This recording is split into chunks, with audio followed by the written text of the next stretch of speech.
Good morning friends, मेरा नाम है ज्योति मिश्रा और मैं स्वागत करती हूँ आपके अपने यूट्यूब चैनल में जीके क्लासेस फॉर प्रिपरेशन में। ठीक है, तो पिछली कक्षा में जैसे कि हमने पढ़ा व्यंजन के 8 भेदों के बारे में हमने पढ़ा। ठीक है, तो हमारे व्यंजन के 8 भेद कौन कौन से थे? हमारे एक था स्पर्शी व्यंजन, दूसरा संघर्षी व्यंजन, तीसरा स्पर्श संघर्षी, चौथा हमारा नासिक्य, ठीक है, और पांचवा उत्क्षिप्त, छठा हमारा प्रकंपित और सातवां पाशर्विक, ठीक है, और आठवां संघर्षहीन। ठीक है, तो ये हमारे 8 भेद थे व्यंजनों के वर्गीकरण के आधार पर। ठीक है, तो अब इनके बारे में हम एक एक करके धीरे धीरे समझेंगे। पिछली कक्षा में मैंने जैसा कि एक अच्छे से एक चार्ट बनाया था 8 भेदों का। ठीक है, तो अभी हम एक एक करके समझने की कोशिश करेंगे। ठीक है, ध्यान देने की ज़रूरत है। ठीक है, थोड़ा सा ध्यान देंगे और फिर आपको सारी चीज़ें क्लियर हो जाएंगी। ठीक है, आइए शुरू करते हैं। तो हमारा पहला था जैसे कि हमारे व्यंजनों का पहले मैं लिख देती हूँ यहाँ पर, व्यंजनों का वर्गीकरण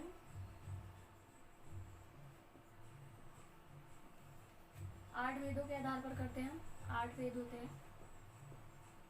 ठीक है, ये हमारे व्यंजनों के वर्गीकरण है। 8 भेद कर दिए हमने। ठीक है, तो हमारे पहले स्पर्शी व्यंजन के बारे में बात करेंगे।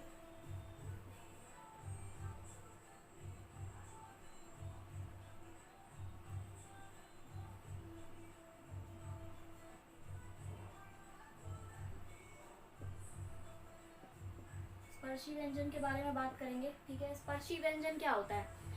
जैसा कि मैंने आपको बताया था कि हमारे क से लेके म तक स्पर्श व्यंजन होते हैं। ठीक है, तो वो कितने होते हैं? वो हमारे होते हैं 25। ठीक है, उसमें से मैंने आपको बताया था कि हमारे देखिए स्पर्श व्यंजन अलग होते हैं, स्पर्शी व्यंजन अलग होते हैं, लेकिन उनको हम वर्गीकरण कैसे करते हैं? क से लेके म तक मैंने आपको बताया था कि 25 स्पर्श व्यंजन होते हैं। स्पर्श में भी स्पर्शी भी होते हैं, जिसमें से 25 में से वो 16 होते हैं। एक तो क वर्ग के 4 वर्ण, ठीक है, ट वर्ग के 4 वर्ण, प वर्ग के 4 वर्ण, ठीक है, त वर्ण के 4 वर्ण। ठीक है, इस तरीके से वो हमारे स्पर्शी व्यंजन 16 हो जाते हैं। ठीक है, तो स्पर्शी व्यंजन कौन से होते हैं? वे व्यंजन जिसके उच्चारण में विभिन्न उच्चारण अवयवों का स्पर्श किया जाता है। वे व्यंजन, अगर आप चाहें तो वीडियो पॉज करके परिभाषा लिख सकते हैं एक प्रॉपर। अगर आपको व्याकरण लिखनी हो तो इस तरीके से आप लिख सकते हैं ताकि आपको ध्यान में रहे। ठीक है, तो वे व्यंजन जिनके उच्चारण में विभिन्न उच्चारण अवयवों का स्पर्श किया जाता है। वे व्यंजन जिनके उच्चारण में विभिन्न उच्चारण अवयव, देखिए व्यंजन है आपके, अब ये वो वाले वर्ण होते हैं जिनको बोलने में आपके विभिन्न जो उच्चारण के अवयव होते हैं, जैसे आपका तालु है, मूर्धा है, या दंत है, ओष्ठ है, इनमें से किसी ना किसी, या अंदर की तंत्रिका हो, स्वर तंत्रिका हो, इनमें से किसी ना किसी अवयव को वो छूता हो, उन्हीं उच्चारण अवयव की बात हो रही है कि उच्चारण अवयव को स्पर्श करता हो। ठीक है, तो उन्हें कहते हैं स्पर्शी व्यंजन।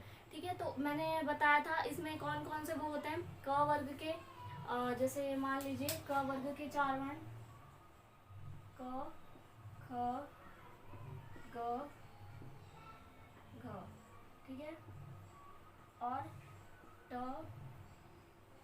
थ, द, ढ। हमेशा याद रखिएगा, अब इसमें आपका च वर्ग वाला नहीं आएगा, वो किसी और में आएगा।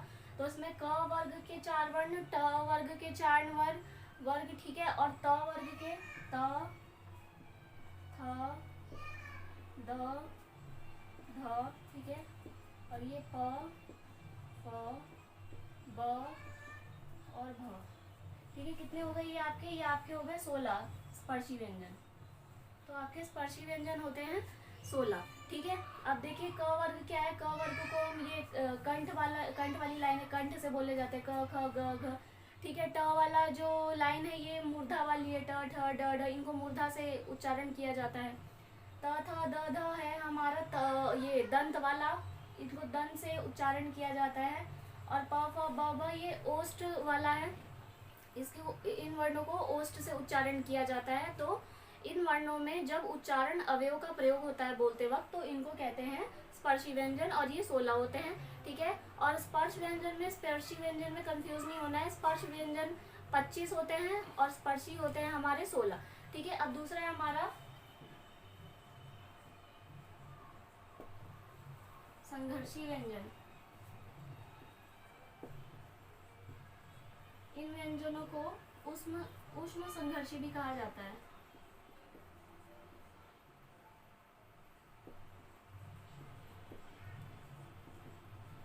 इन व्यंजनों को हम उष्म संघर्षी भी कहते हैं। उष्म संघर्षी क्यों कहते हैं? क्योंकि ये व्यंजन क्या होते हैं, जब स्वर तंत्रिका जो होती है हमारी, ये हमारी जो स्वर तंत्रिका होती है, इन वर्णों को बोलते वक्त ये स्वर तंत्रिका बहुत ही करीब आ जाती हैं ऐसे करके, और ये वायु क्या हो जाती है, संकीर्ण जगह से निकलती है, तो ये वायु गर्म हो जाती है। ये वायु गर्म हो जाती है, इस वजह से इसको उष्म संघर्षी कहते हैं। ठीक है, क्योंकि ये ऊष्मा भी देती है और संघर्ष भी करती है स्वर तंत्रिका से निकलते वक्त। ठीक है, तो इसकी परिभाषा है वे व्यंजन जिनके उच्चारण में स्वर तंत्रिका या उच्चारण अव्यय इतनी निकट हो जाते हैं, स्वर तंत्रिका इतनी निकट हो जाते हैं उच्चारण अव्यय के कि बीच में बहुत ज़्यादा जो मार्ग होता है वो संकीर्ण हो जाता है। ठीक है, और वायु संघर्ष के साथ बाहर निकलती है, तो उसे क्या कहते हैं हम, संघर्षी व्यंजन या उष्म संघर्षी कहते हैं। ठीक है, अब इसके वर्ण कौन से हैं, जैसे जैसे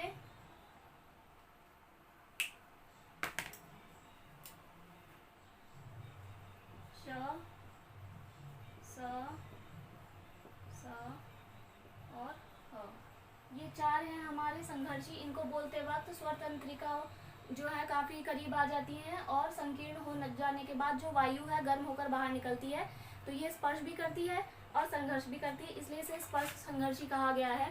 ठीक है, तो ये जो इनका एक क्रम है, श, स, ये क्रम हमेशा याद रखिएगा। ये वाला स इधर, ये वाला स इधर, उल्टा सीधा इसको नहीं लिखना है, ये क्रम हमेशा याद रखिएगा। ये वाले स जो होते हैं इसी क्रम में लिखे जाते हैं। ठीक है,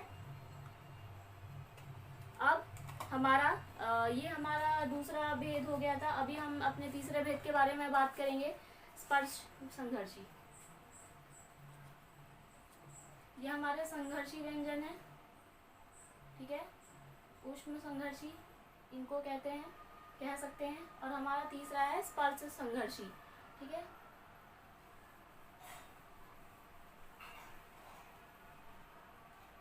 तीसरा है हमारा स्पर्श संघर्षी। अब क्या है कि ये तीनों नाम एक दूसरे से मिलते जुलते हैं, तो उसमें प्लीज़ कंफ्यूज नहीं होना है आपको। ठीक है, एक चीज़ क्लियर कर लेंगे, स्पर्शी व्यंजन 16 होते हैं, पता है आपको, क वर्ग का, ट वर्ग का, त वर्ग का और प वर्ग का। ठीक है, ये 16 होते हैं क्योंकि ये बस स्पर्श करते हैं। दूसरा हमारा संघर्षी या उष्म संघर्षी, तो ये वो होते हैं जो संघर्ष भी करते हैं और संघर्ष जहाँ से चीज़ें होती है वो उष्मा भी पैदा करती है, तो इसलिए इस तरीके से याद रखिएगा इसको। ठीक है, और क्या होता है इसमें, श, स, ह। अब आता है हमारा स्पर्श संघर्षी। स्पर्श संघर्षी में हमारा क्या होता है कि इसमें उच्चारण में समय लगने के साथ, देखिए इसमें उच्चारण करते वक्त समय लगता है। ठीक है, यह उच्चारण अवयव से स्पर्श करता है, बाद में संघर्ष करता है, इसलिए इसे क्या कहते हैं, च। इसके उदाहरण है च, छ, ज, झ। जैसे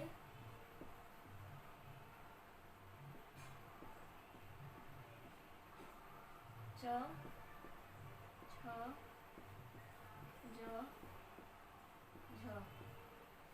अब इनको बोलते वक्त एक तो आपका स्पर्श संघर्षी में एक तो आपका वक्त लगेगा, समय लगता है, फिर उसके बाद ये उच्चारण अवयव को स्पर्श भी करता है और बाद में संघर्ष भी करता है। इसमें देखिए 3 चीज आती है, हमेशा याद रखिए। एक तो समय लगता है स्पर्श संघर्षी में, दूसरा क्या होता है, उच्चारण अवयव से स्पर्श करता है। स्पर्श संघर्षी नाम है तो स्पर्श करता है और संघर्ष भी करता है अंत में। ठीक है, तो नाम से ही पता चलता है, नाम से याद रखिएगा। तो इसके उदाहरण क्या है, च, छ, ज, झ। ठीक है, अभी हम चौथे अपने भेद के बारे में बात करते हैं। चौथा है नासिक्य।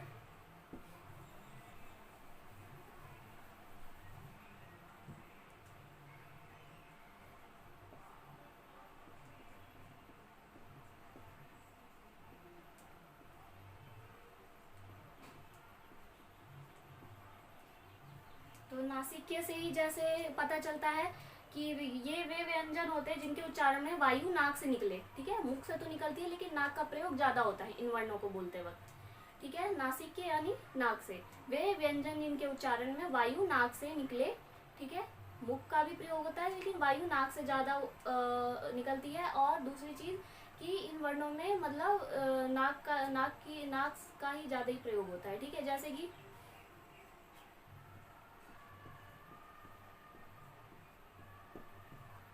क वर्ग का अड़ा, ठीक है, च वर्ग का या, और ट वर्ग का अड़ा, ठीक है, और न और म। आप इनको बोलकर देख लीजिए उच्चारण करके। ठीक है, ये नासिका से वायु ज़्यादा निकलती है इनको बोलते वक्त, आप चाहें तो उच्चारण करके देख सकते हैं। और इन वर्णों को हम पंचम वर्ग भी कहते हैं, पंचम वर्ण कहते हैं, पंचम वर्ण कहते हैं इनको। पंचम वर्ण यानी कि प्रत्येक वर्ग का अंत का जो पांचवा वर्ण होता है, प्रत्येक वर्ग का पांचवा वर्ण। ठीक है, और इनका जो क्रम है यही रहेगा, इनका क्रम हमेशा याद रखिएगा। कभी कभी एग्जाम में क्या होता है कि इनके क्रम आ जाया करते हैं कि क्रम से लगाइए। ठीक है, अड़ा या अड़ा न म, तो ये क्रम हमेशा याद रखेंगे नासिक्य व्यंजन का। ये वर्ण है, इनको पंचम वर्ण भी कहते हैं, हमेशा याद रखिएगा। पंचम वर्ण भी कहते हैं और नासिक्य से उपयोग होने वाले वर्ण भी कहते हैं। ठीक है, अब हम अपने पांचवें भेद के बारे में बात करेंगे, उच्छिष्ट व्यंजन। यहीं पर लिख देती हूँ मैं।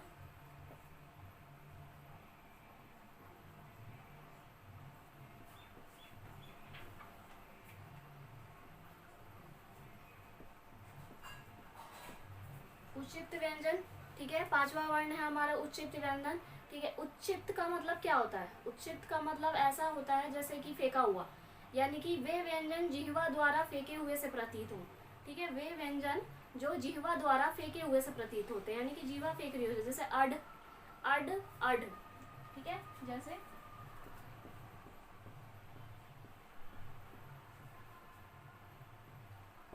अड और अड। ठीक है, ये दो वर्ण हमारे ऐसे हैं, जैसे आपको महसूस होगा कि ये फेंके हुए से, आप बोल के जैसे अड अड, जैसे जीवा से फेंके हुए प्रतीत होते हैं। वे व्यंजन जो जीवा द्वारा फेंके हुए से प्रतीत होते हैं। ठीक है, वे व्यंजन हमारे जो जीवा द्वारा फेंके हुए से प्रतीत होते हैं। ठीक है, तो वो आपके क्या होते हैं? जो जीवा द्वारा फेंके हुए से प्रतीत होते हैं वो उच्छिष्ट व्यंजन होते हैं। ठीक है, अड अड। ठीक है, अब देखिए इन जैसे ये व्यंजन है, इनको और क्या क्या कहा जाता है? इन व्यंजनों को हम कहते हैं, इनके नाम है ताड़न जात, इनको हम ताड़न जात भी कहते हैं। ठीक है, इनको हम द्विगुण भी कहते हैं। ठीक है, इनको हम द्विगुण भी कहते हैं, इनको हम द्विपृष्ठ भी कहते हैं। ठीक है, तो ये इनके नाम है। जरूरी नहीं है कि उच्छिष्ट व्यंजन जो है बस उच्छिष्ट व्यंजन का ही नाम लिख कर आए किसी जगह पर। ये आपको ताड़न जात नाम से आ सकता है, या आपको द्विगुण नाम से आ सकता है, या आपको द्विपृष्ठ नाम से भी आ सकता है। ठीक है, तो हमेशा याद रखेंगे कि ये तीनों नाम, ये चारों नाम उच्छिष्ट व्यंजन एक ही है। ठीक है, हमेशा याद रखेंगे। अब देखिए ताड़न जात क्या होता है? ताड़न जात का मतलब होता है भगाना। ठीक है, भगाना ताड़न जात का मतलब होता है। द्विगुण क्या होता है? जिसमें 2 गुना समय लगता है, जब वर्णों को बोलने में जिसमें 2 गुना समय लगे उसे द्विगुण वर्ण कहते हैं। द्विपृष्ठ क्या होता है? जब इनको जैसे आप बोलेंगे अड अड, तो आपकी जो जीभ होती है ना ऐसे पलटती है, तो इसलिए इसको 2 पृष्ठ वाला वर्ण कहते हैं। तो इसके ये चारों नाम हैं। अभी हम बात करेंगे अपने छठे व्यंजन के बारे में।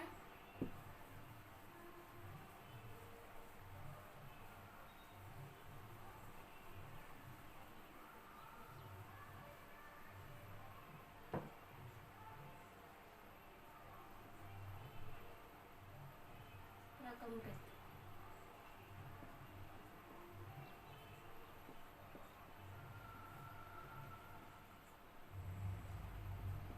प्रकंपित व्यंजन है हमारा।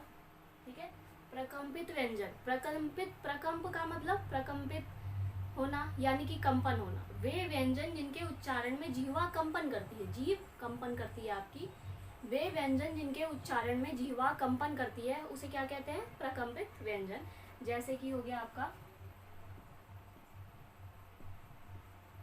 जैसे हो गया र, ठीक है। र बोलिए, र बोलते वक्त क्या होती है, आपकी जीवा कंपन करती है, ठीक है। तो इसको हम एक तो र कहते हैं और इसको लुंठित व्यंजन के नाम से भी जानना जाता है।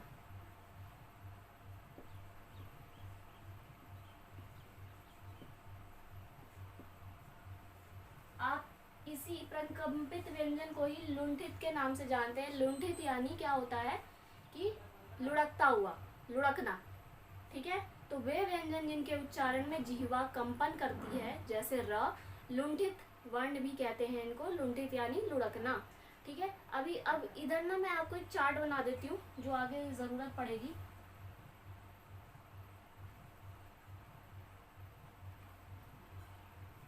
जैसे कि मैं आपको एक इस पे चार्ट बना के दिखा देती हूँ कि आगे के जो हमारे भाग आने वाले हैं उनके बारे में समझने में आसानी होगी, ठीक है।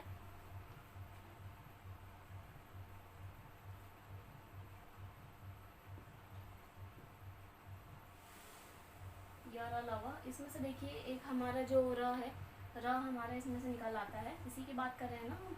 तो ये हमारा हो गया प्रकंपित, प्रकंपित हो गया, ठीक है।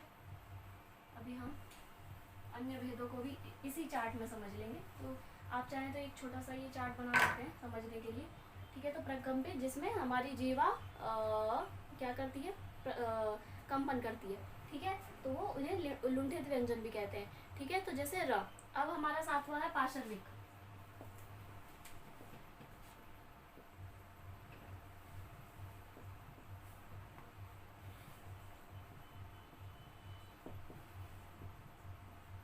पाशर्विक व्यंजन में क्या होता है कि इसमें जो जीवा होती है मसूड़ों को छूती है और वायु जीवा के आसपास से निकलती है। आप बोल के देखिए, जैसे इसका एक उदाहरण है ल, जैसे ल, तो ल बोल के देखिए, ल में क्या होगा कि जीवा जो है मसूड़ों को छुएगी और वायु उसके आसपास से निकलेगी। तो इसमें जीवा मसूड़ों को छूती है और वायु जीवा के आसपास से निकलती है, उसे क्या कहते हैं, पाशर्विक, ठीक है। तो इसका उदाहरण है एक ल, ठीक है। तो इसमें से एक जो चार्ट है इसमें देखिए आपका ल भी आया हुआ है, तो इधर आप लिख लीजिए पाशर्विक, ठीक है। अब हमारा आठवां है संघर्षहीन व्यंजन।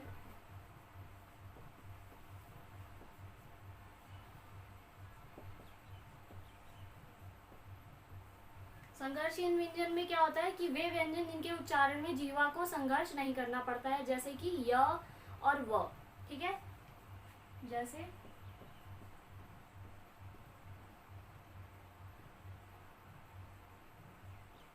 य और व, इसमें क्या होता है, य और व बोलते वक्त आपको बिल्कुल भी संघर्ष नहीं करना पड़ता, जीवा को संघर्ष नहीं करना पड़ता, ठीक है। जैसे पिछली कक्षा में मैंने आपको इस बारे में बताया था कि इन्हें अर्धस्वर भी कहते हैं।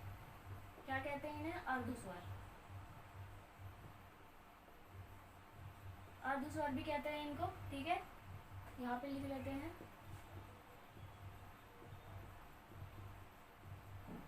अर्धस्वर आपके दो हैं, य और व।